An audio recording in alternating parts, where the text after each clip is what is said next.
প্ৰিয় দৰ্শক, আজিৰ ভিডিঅ'টোত মই কম সিংহ আৰু বুধিয়া শহাৰ কাহিনী।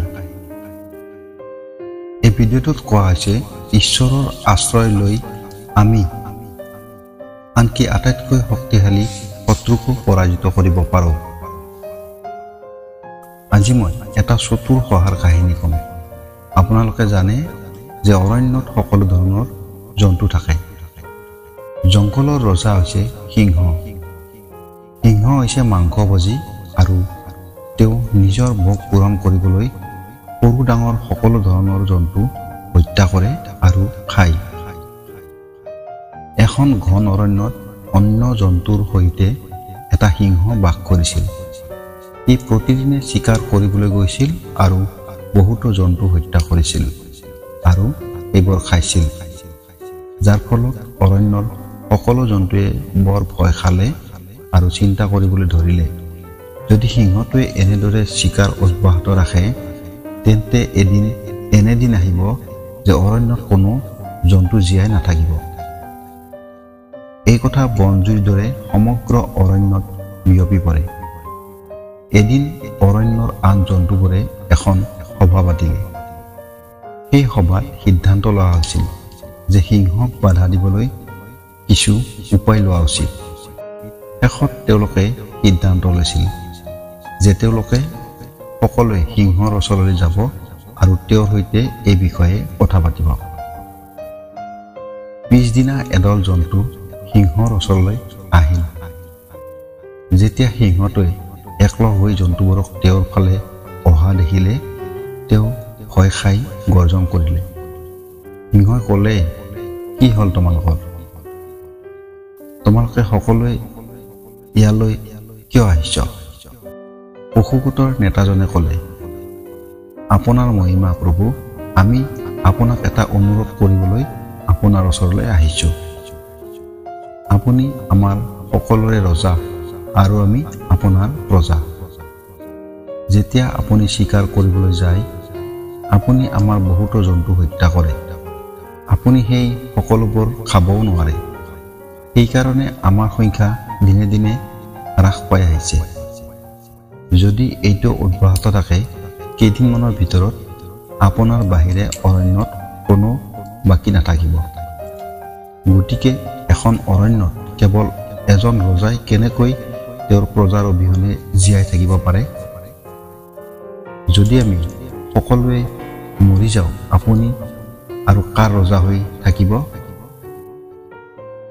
আমি বিচাৰোঁ আপুনি চিৰদিনৰ বাবে আমাৰ ৰজা হৈ থাকক। আমি এটা কথা ভাবিছোঁ, আমি আপোনাক ঘৰত থাকিবলৈ অনুৰোধ জনাইছোঁ। আমি প্ৰতিদিনে এটা খাদ্য আপোনাৰ ওচৰলৈ পঠিয়াম। তাৰপিছত আপুনি তেওঁক হত্যা কৰিব আৰু আপোনাৰ ভোগ পূৰণ কৰিব। এনেদৰে আপুনিও খাদ্যৰ বাবে বাহিৰলৈ যাব নালাগিব আৰু কঠোৰ পৰিশ্ৰম কৰিব নালাগিব। তেতিয়া ৰজা আৰু প্ৰজা উভয়ে শান্তিৰে জীয়াই থাকিব পাৰিম। সিংহটোৱে অনুভৱ কৰিছিল যে জন্তুবোৰৰ কথাত সত্যতা আছে। তেওঁ এই মুহূৰ্তৰ বাবে ভাবি ক'লে যে সেয়া ভালেই হ'ব, কিন্তু মনত ৰাখিবা, যদি যিকোনো দিনত আপোনালোকে মোক খাবলৈ পৰ্যাপ্ত খাদ্য প্ৰেৰণ নকৰে তেতিয়া মই যিমান অনুভৱ কৰোঁ সিমান জন্তু মাৰিম আৰু খাম। জন্তুবোৰৰ আন কোনো বিকল্প নাছিল। গতিকে তেওঁলোকে সিংহৰ কথা স্বীকাৰ কৰিছিল আৰু তেওঁলোকৰ নিজ নিজ ঘৰলৈ গৈছিল। সেইদিনাৰ পৰা সিংহৰ খাদ্যৰ বাবে প্ৰতিদিনে এটা জন্তু পঠোৱা হৈছিল। ইয়াৰ বাবে অৰণ্যত বাস কৰা সকলো জন্তুৰ পৰা এটা জন্তুক নেতা হিচাপে বাছনি কৰা হৈছিল। কেইদিনমানৰ পিছত এটা শহাৰ পাল পৰিল। সিংহৰ খাদ্যৰ বাবে এটা সৰু শহা বাছনি কৰা হৈছিল। শহাই ঈশ্বৰৰ ওচৰত প্ৰাৰ্থনা কৰি ক'লে, হে প্ৰভু, মই সিংহৰ হাতত মৰিবলৈ একেবাৰে ইচ্ছা নাই। আমাক জীৱন ৰক্ষা কৰা কিবা উপায় কওক যাতে সকলোৱে এই সংকটৰ পৰা চিৰদিনৰ বাবে পৰিত্ৰাণ পাব পাৰে। শহাটো যিমান সৰু আছিল সিমান চতুৰ আছিল। তেওঁ সিংহৰ খাদ্য হ'বলৈ পলাই গৈছিল। সিংহৰ ওচৰলৈ যোৱা ৰাস্তাটোত এটা ডাঙৰ কুঁৱা আছিল। শহাটো গৈ গৈ কুঁৱাৰ ওচৰ পালে। সি কুঁৱাৰ ওচৰত ৰ'ল। সি কুঁৱাটোত এটা উকি মাৰিলে আৰু পানীত তাৰ ছাটো দেখিলে। ঈশ্বৰৰ অনুগ্ৰহৰ দ্বাৰা তেওঁৰ এটা পৰিকল্পনা আহিল। শহাটোৱে কুঁৱাটোৰ চাৰিওফালে লাহে লাহে এপাক ঘূৰিলে আৰু সিংহৰ ঘৰলৈ যাব ধৰিলে। যেতিয়া তেওঁ সিংহৰ ওচৰ পালে বহুত দেৰি হ'ল। ইফালে সিংহৰ বহুত ভোক লাগিছিল। সেইকাৰণে ভোকতে তাৰ অৱস্থা বেয়া হৈ আছিল।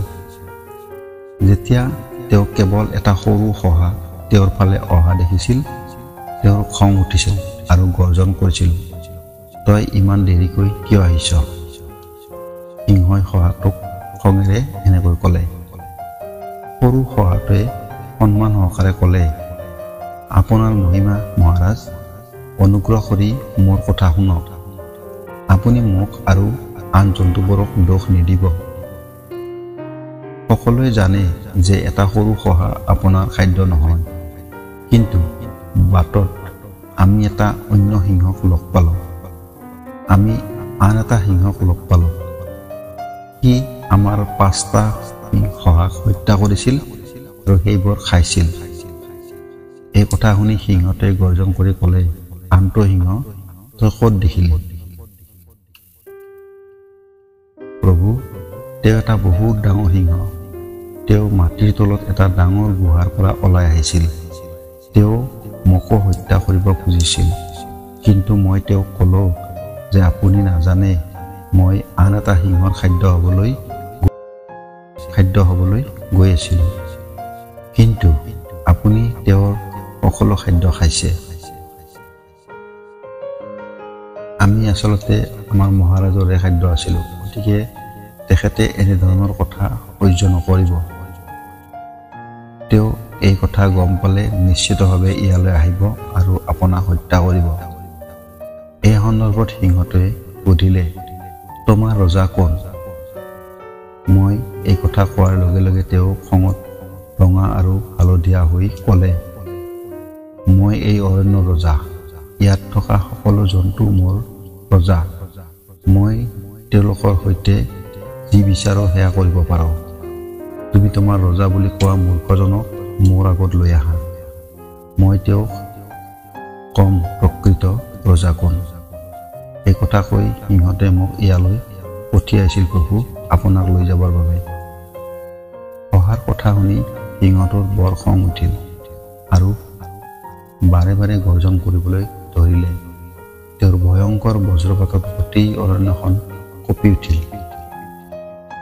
মোক একেবাৰে সেই মূৰ্খৰ ওচৰলৈ লৈ যাওঁ, সিংহটোৱে গৰ্জন কৰি ক'লে। মই তেওঁক হত্যা নকৰালৈকে বিশ্ৰাম নলওঁ।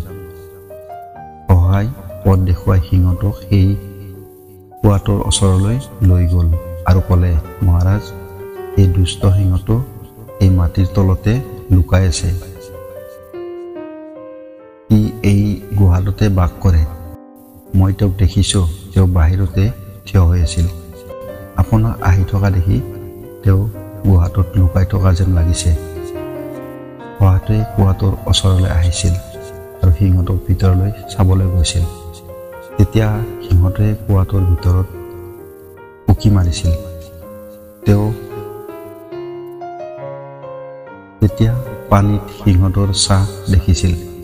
ছাঁটো দেখি সিংহটোৱে জোৰেৰে গৰ্জন কৰিলে। যেতিয়া সিংহটোৱে কুঁৱাটোৰ ফালে মুখ কৰি গৰ্জন কৰি আছিল, কুঁৱাৰ ভিতৰৰ পৰা অহা নিজৰ গৰ্জনৰ প্ৰতিধ্বনি শুনিছিল। তেওঁ অনুভৱ কৰিছিল যে আনটো সিংহও গৰ্জন কৰি আছে।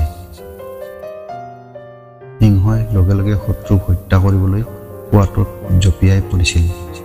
জঁপিয়াই পৰাৰ লগে লগে তেওঁ প্ৰথমে কুঁৱাৰ দেৱালত খুন্দা মাৰি পানীত পৰি ডুব যায় আৰু মৃত্যুবৰণ কৰে। এনেদৰে ঈশ্বৰে পৰামৰ্শ দিয়া পৰিকল্পনাৰে সিংহটোক হত্যা কৰি তেওঁ শহাটো ঘৰলৈ উভতিছিল। সিংহৰ মৃত্যুৰ খবৰ শুনি অৰণ্যৰ সকলো প্ৰাণীৰ মাজত সুখৰ ঢৌ বিয়পিবলৈ অৰণ্যৰ সকলো জন্তুৱে শহাক উৎসাহিত কৰিছিল। শহাটোৱে ঈশ্বৰক তেওঁৰ হৃদয়ৰ পৰা স্মৰণ কৰিছিল আৰু তেওঁৰ প্ৰতি কৃতজ্ঞতা প্ৰকাশ কৰিছিল। প্ৰিয় দৰ্শক, আপোনালোকে বুজি পাইছে যে ঈশ্বৰৰ আশ্ৰয় লৈ আমি আনকি আটাইতকৈ শক্তিশালী শত্ৰুকো বশ কৰিব বা পৰাজিত কৰিব পাৰোঁ। ধন্যবাদ।